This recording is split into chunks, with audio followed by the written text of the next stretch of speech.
हरे कृष्णा। आज मैं आपको माघ कृष्ण पक्ष की तलछटा एकादशी की व्रत कहानी सुना रही हूँ। कहानी इस प्रकार है।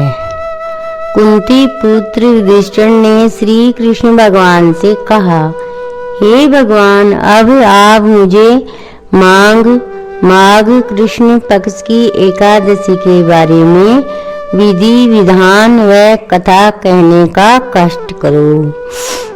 श्री कृष्ण भगवान ने कहा, हे धर्मयज्ञ, इस एकादशी को तक्षशिला एकादशी कहते हैं। इस दिन तिलों को 6 प्रकार से प्रयोग में लेना चाहिए। पहला, तिल डाले हुए पानी से स्नान करें। दूसरा, तिल का उबटन। तीसरा, तिल से हवन। चौथा, तिल का तर्पण। पांचवा, तिल का भोजन। और 6 तिलों का दान करना चाहिए। उपभोक्ता 6 प्रकार से तिल का प्रयोग करने से तलछटा एकादशी कहते हैं। इसी दिन तिल के दान का बहुत ही महत्व है। एकादशी का व्रत कर रात्रि जागरण करें।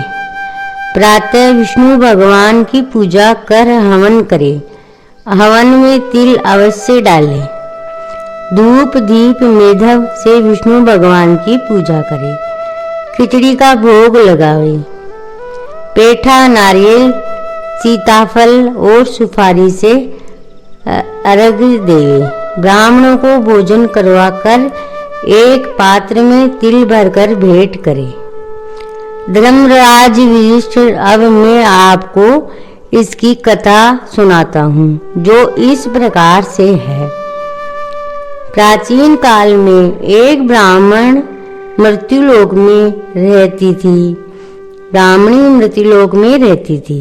वह अनेकों व्रत करती थी। व्रत करते करते उसकी काया अत्यंत कृश हो गई थी, किंतु वह बहुत ही कंजूस थी। अन्न का एक दाना भी दान नहीं किया करती थी, जिससे कोई वाचक भी उसके द्वार पर दान की इच्छा लेकर नहीं जाता था। एक दिन विष्णु भगवान स्वयं याचक बनकर उसके द्वार पर चले गए। वह मूर्ख उन्होंने पहचान न सकी। भिक्षा पात्र में उसने एक मिट्टी का ढेला उठाकर डाल दिया। विष्णु भगवान चले गए। मृत्यु उत्पन्न नहीं। यही दान करने से बड़ा और सुंदर महल मिला, किंतु खाने को कुछ न मिला। भगवान चले गए। मृत्यु के उपरांत यही दान करने से बड़ा और सुंदर महल मिला, किंतु खाने को कुछ न मिला। वह घबरा कर विष्णु भगवान के पास गई और कहने लगी, हे भगवान, इतने व्रत आदि करने पर भी मुझे खाने को अन्न क्यों नहीं मिला? भगवान ने कहा, मिट्टी का ढेला दान करने से महल, अन्न दान करने से अन्न मिलता। केवल व्रत करना ही श्रेष्ठ नहीं है, दान भी करना चाहिए। ब्राह्मणी को विष्णु भगवान ने राह दिखाई। तब उसने तलछटा एकादशी का व्रत, जागरण, पूजन आदि किया और उसे